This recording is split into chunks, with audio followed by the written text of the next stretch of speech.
Boa tarde, pessoal. Sejam bem-vindos a mais uma aula de controle avançado de processos. Nós vamos falar aqui sobre MPC, dando continuidade ao MPC. Nós vamos usar o livro do Ogonek, no capítulo 27, onde ele apresenta as versões que foram as primeiras versões de MPC. As primeiras versões de MPC que foram desenvolvidas seguiram essa estrutura que nós vamos apresentar aqui, que é o DMC, que é o uso da matriz dinâmica. Aí vocês vão ver os elementos básicos que a gente faz a simulação da planta. Nós fazemos a simulação a partir de uma multiplicação matricial. E, em outras palavras, nós incorporamos o modelo dentro do problema de otimização e transformamos esse problema de otimização no problema de otimização quadrático, um QP. E aí nós somos capazes de trabalhar com restrições e tudo mais. Então, a gênese é essa. Depois eu vou mostrar que dá para fazer a mesma coisa com a representação do espaço de estado. E, por fim, nós vamos ver o ajuste de controladores MPCs. Então, é essa a sistemática que nós vamos adotar aqui. Bom, recordando, né, o MPC nós temos os valores passados, o valor presente e o valor futuro. Então, ele é um problema de otimização em malha aberta, que pela estratégia de horizonte recorrente ou horizonte deslizante, você tem a retroalimentação da planta. Então, aqui nós temos o que estava acontecendo efetivamente na planta, seriam esses triângulozinhos aqui. Aqui nós temos a predição do modelo.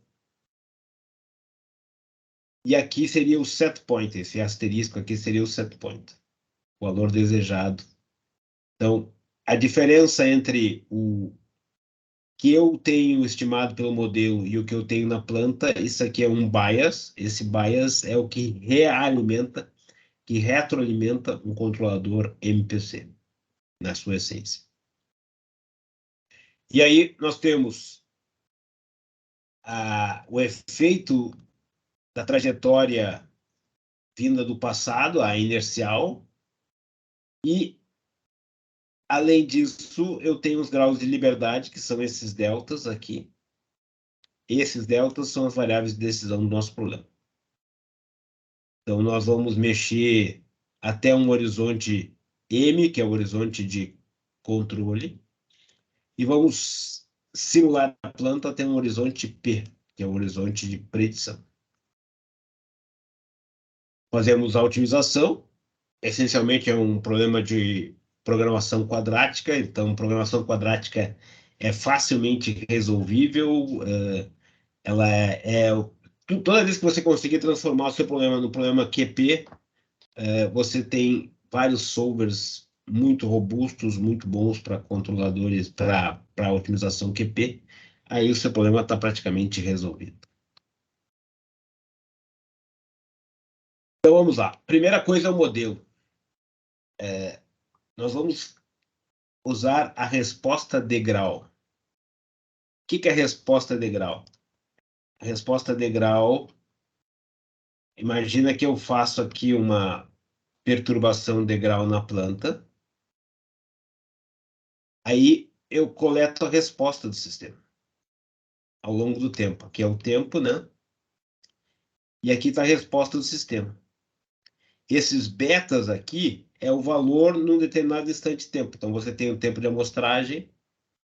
O valor em cada instante de tempo é beta 1, é no primeiro instante de tempo, beta 2, beta 3, até beta n, onde n tem que ser suficientemente longo a ponto de capturar o comportamento final do sistema. Então, normalmente até o horizonte o tempo de assentamento do sistema. Esses betas aqui é a coletânea desses betas. Essa coletânea desses betas é chamado então de resposta de grau, e essa resposta de grau é o modelo em si. Então, não é uma função de transferência, não é uma representação do espaço de estado. As primeiras implementações de um controlador preditivo trabalhavam diretamente com a resposta do sistema a um degrau, os coeficientes dessa resposta a um degrau. E por que fizeram isso? Porque nós vamos fazer uma combinação linear para simular o futuro. Nós vamos fazer a combinação linear desses coeficientes. E vamos ver que os nossos deltas vão ser degraus em relação ao valor anterior, que vão ser somados ao degrau anterior. Então, normalmente, nós fazemos assim, ó. Nós temos aqui a predição. Então, o chapéu sempre é predição. K mais 1, K mais 2, K mais 3, ou seja, no próximo instante de tempo, no seguinte e assim por diante. Tem a predição do inercial, esse Y0 aqui é o inercial. O que é o inercial? O inercial é simplesmente o efeito que os valores passados, esses valores passados aqui vão ter no sistema. Se eu largasse o sistema nesse ponto aqui, ele teria uma trajetória inercial. Então, o Y0 é essa predição do inercial, ou seja, dos valores passados de ΔU, que ainda tem efeito no futuro. Então, então é o Y0. Esse Y0 nós não podemos mexer porque já foram resultante das ações passadas. Então, esse é o Y0 aqui.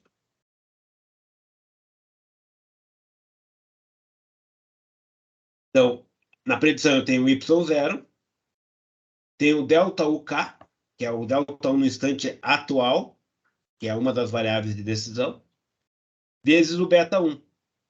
Ou seja, é o efeito do ΔUK, é a predição em K mais 1, porque se eu fiz o degrau aqui é o instante K, fiz o ΔUK, que seria isso aqui. Qual é o efeito no instante 1? Vai ser o β1 multiplicado pelo tamanho desse degrau. O tamanho desse degrau, ele é o ΔUK. Mais um WK1, K mais 1 no caso, que é uma estimativa. Essa estimativa é a estimativa dessa discrepância aqui, ó. É a estimativa dessa discrepância aqui, ó. Essa discrepância. Na realidade, a gente vai ver que nós vamos pegar essa discrepância no instante K e vamos considerar que ela é a mesma ao longo de todo o horizonte, ou seja, o WK mais 1, K mais 2, K mais 3, K mais 4, vai ser essa diferença aqui normalmente, que é levada para todo o horizonte. Essa discrepância é trazida para todo o horizonte. Certo? Então, vamos lá.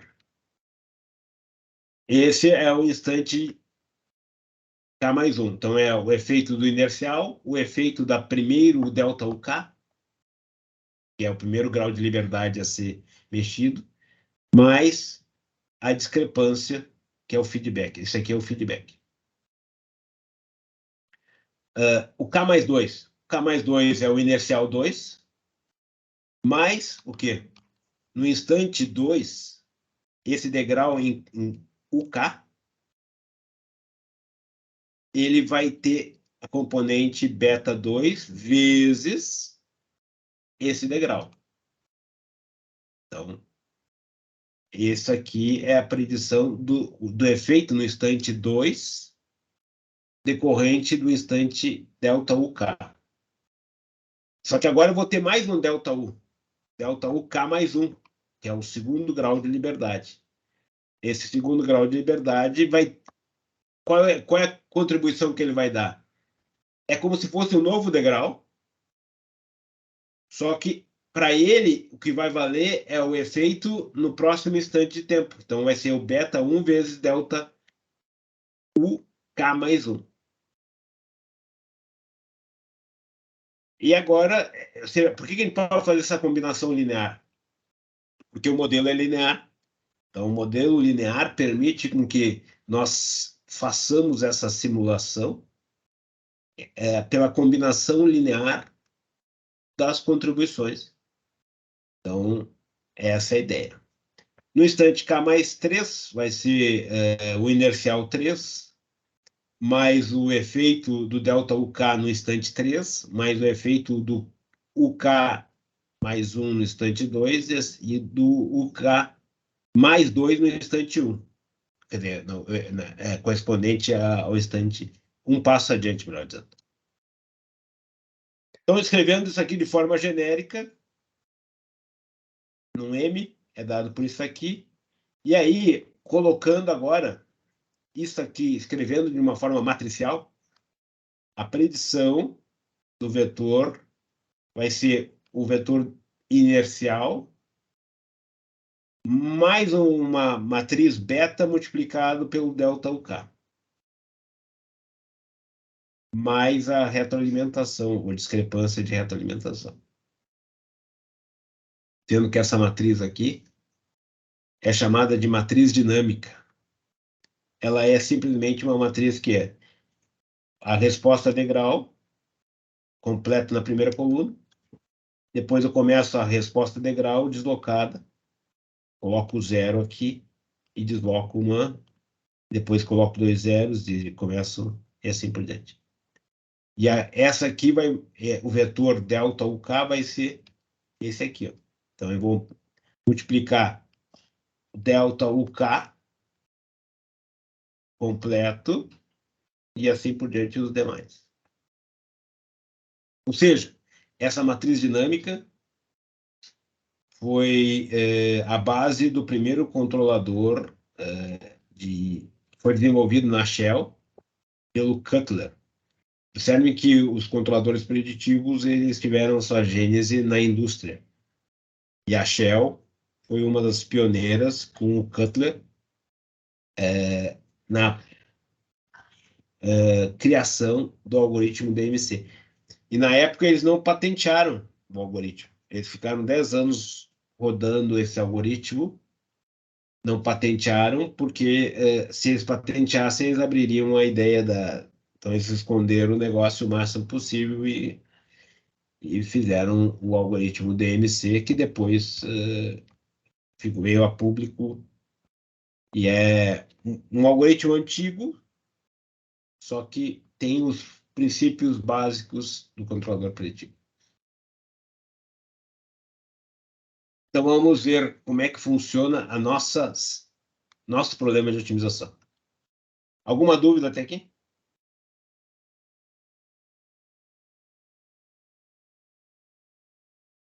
Então vamos adiante. Então nós criamos aqui um vetor de trajetória de referência, ou set point. Então, é onde eu quero estar. É o valor desejado do set point. Pode ser uma trajetória. No caso, aqui está como uma trajetória que eu quero alcançar. O nosso objetivo é o quê? Fazer com que essa predição que nós calculamos aqui, ela seja igual à trajetória. Ou seja, nós queremos isso aqui, ó. Mas qual é o problema disso aqui? Eu não tenho graus de liberdade suficiente, mesmo que eu tivesse, isso seria extremamente perigoso, porque daria respostas muito agressivas. Mas o que nós queremos é isso aqui. Mas, tipicamente, nós temos a dimensão de ΔU igual ao horizonte de controle, ou seja, que é inferior ao de predição. E esse aqui vai até o horizonte de predição, ou seja, eu vou ter uma matriz retangular, certo? Então, eu não vou conseguir resolver essa equação aqui direto. Eu vou ter que gerar um problema de otimização. Ou seja, eu vou minimizar essa distância. Para minimizar essa distância, eu vou usar o quê? Um erro. O erro é a diferença do que eu quero, do que o sistema está predizendo do que eu terei. Então, essa aqui é a definição do erro.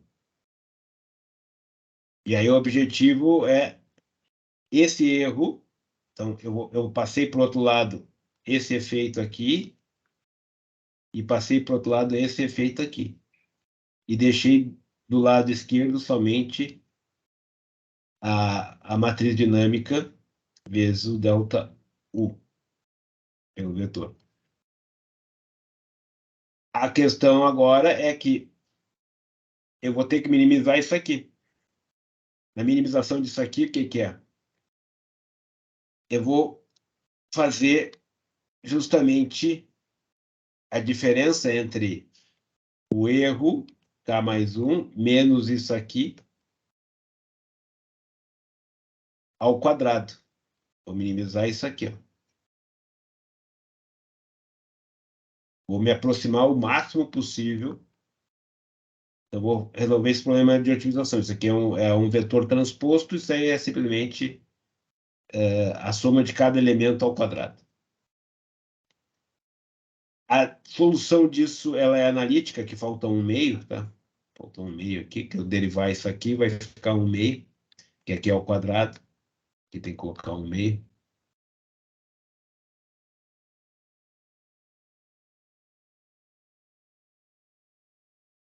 Essa é a solução.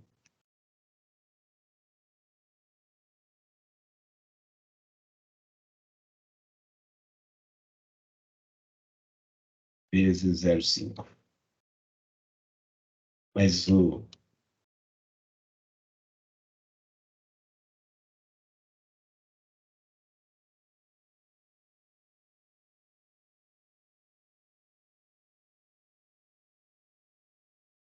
Mas o mais importante não é isso. O mais importante é que isso tem solução analítica. A solução analítica qual é?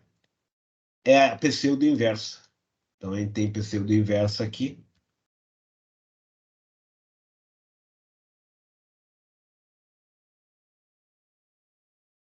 O que que a gente faz? Essa matriz aqui também dá para encarar dessa forma.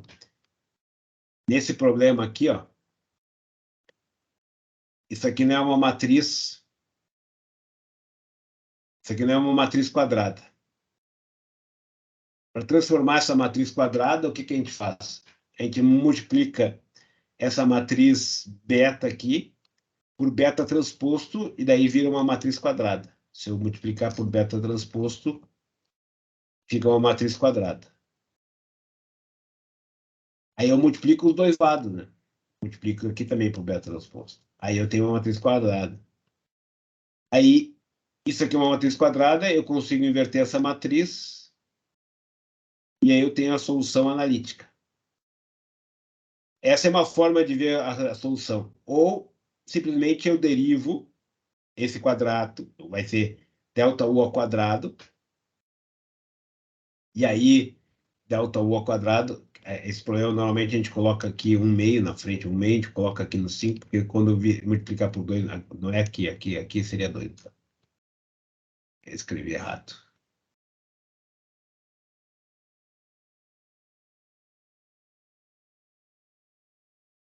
Que é delta U ao quadrado.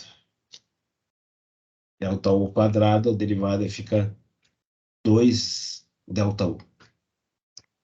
Então, é daqui, ó, a multiplicação, multiplica, fica 2 delta U, a solução é isso aqui. Se eu resolvo isso aqui, vai dar isso aqui, ó. Então, tem duas formas de chegar a essa expressão. Uma delas é derivando, como a gente fez aqui, derivando ele para encontrar o ponto de ótimo, tendo como variável de decisão delta U. E a outra forma é transformando essa matriz beta, que tem mais linhas do que colunas, numa matriz quadrada, multiplicando pelo transposto. São as duas formas equivalentes que levam exatamente o mesmo resultado. Aí nós temos essa matriz aqui, B positiva, aqui, é chamada de pseudo-inversa. E ela é a solução analítica para o problema de otimização. Ou seja, ele vai dar os delta U's ótimos que minimizam segundo uma norma quadrática. minimiza um erro de forma quadrática. A diferença entre a predição e o valor desejado. Observe que o modelo foi substituído por uma matriz, uma multiplicação matricial. Qual é o problema de resolver esse problema desse jeito? As ações são muito agressivas. Então, normalmente, a gente tem que fazer uma regularização ou uma penalização da ação de controle. E aí, essa regularização, como é que ela é feita? Ela é o problema original, que nós já resolvemos, e aqui tem a parcela de regularização, que é a penalização do ΔU. E aí, nesse caso, nós temos o parâmetro aqui que está representando K ao quadrado é o parâmetro de supressão de movimento.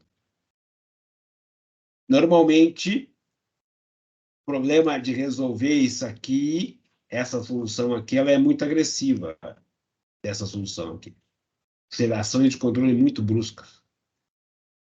E ações de controle muito bruscas levam a baixa robustez. Então, é importante regularizar o problema de otimização. A gente pode ver isso aqui como sendo uma regularização.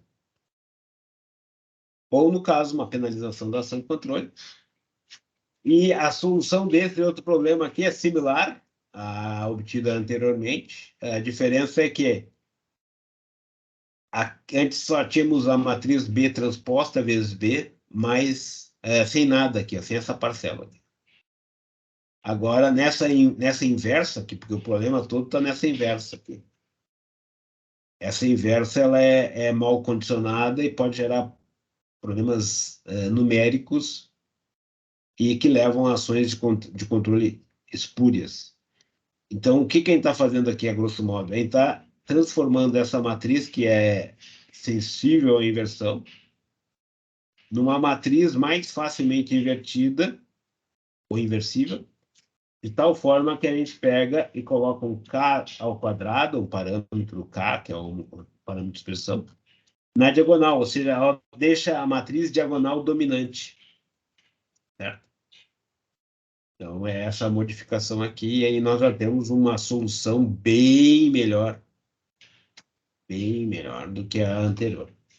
Essa é a solução analítica para o caso sem restrição. Ou seja, aquele problema lá de dizer quais são os ΔUs que vão ser os ótimos, tu tem solução analítica para o caso sem restrição. Para o caso com restrição, nós fazemos o que a gente chama de programação quadrática. Certo? E eu já vou apresentar isso para vocês. E aqui está simplesmente discutindo como é que a gente determina aquele W. Aquele W, na realidade, como eu já tinha dito para vocês, é o bias do instante K. A diferença entre o que eu meço e o que eu tenho predito pelo modelo. E aí a gente considera o W igual em todos os instantes futuros, certo? Eu já tinha comentado para vocês. Bom, como é que ele leva em conta as restrições? Aqui, caso multivariável, é similar. Vai ser no caso multivariável, eu vou ter uma matriz beta, uma matriz DMC, Dynamic Matrix, para cada para cada um dos canais. Certo? Mas o mais interessante, daí o problema fica com pesos em cada um dos canais, que é o que a gente vai ver depois na forma de ajuste. Mas o que eu quero mostrar aqui é que quando o problema tem restrição, nós formulamos ele usando uma programação quadrática, ou seja, essa parcela aqui da programação quadrática, essa aqui, é igual ao problema anterior. E simplesmente aqui nós temos a regularização, o V está representando o ΔU. E a variável de decisão, então, é o V, que no caso é o ΔU. E aqui nós levamos em conta as restrições. Ó. Então, na formulação QP, nós vamos calcular e resolver o problema de otimização anterior, incluindo o espaço permitido, que é os valores permitidos tanto para as ações de controle quanto para variável de saída na forma de soft constraints. Então, é essa a ideia aí do algoritmo, os primórdios do algoritmo MPC, que é a DMC, que foi o primeiro, um dos primeiros, junto com o MEC, no caso, o DMC é um dos precursores dos algoritmos de controle preditivo. Há alguma dúvida até aqui? Agora nós vamos falar de como é que nós implementamos isso no espaço de estado. No espaço de estado a coisa é parecida.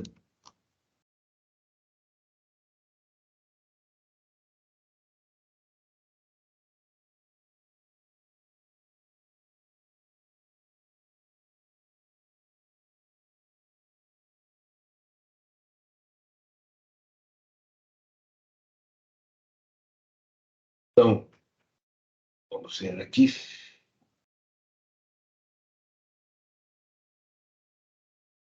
Resposta integral é aquilo que nós estávamos fazendo antes. O FIR é a resposta impulso.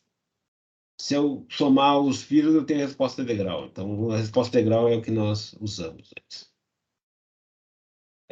Vamos aqui fazer a versão direto com espaço de estado.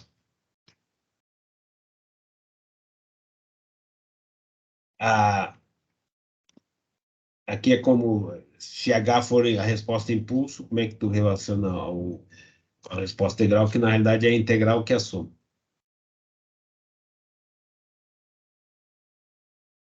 Equação linear, tal, isso aqui a gente já viu. Vamos para o espaço de estado, então.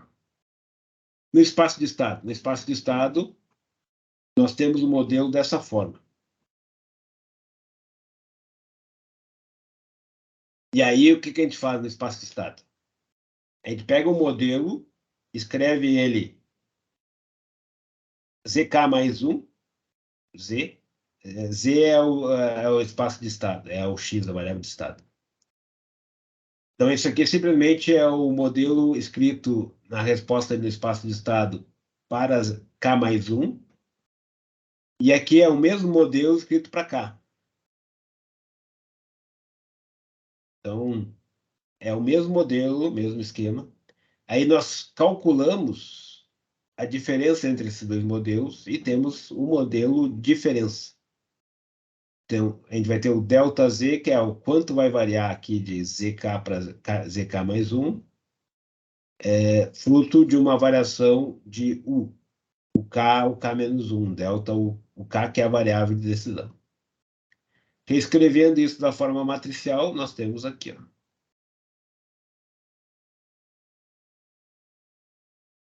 E aí, é similar ao caso anterior. A diferença é que nós vamos ter agora um conjunto de matrizes para formular o problema de otimização. Essa implementação aqui em espaço de estado, eu vou ver com vocês na aula que vem, que eu vou mostrar para vocês como é que é a implementação que nós fizemos no espaço de estado, e aí eu dou detalhes dessa implementação usando o Python, certo? O que eu vou agora falar para vocês é do ajuste, mas o ajuste eu vou falar no próximo vídeo. Eu vou parar a gravação desse aqui. Alguma dúvida tem?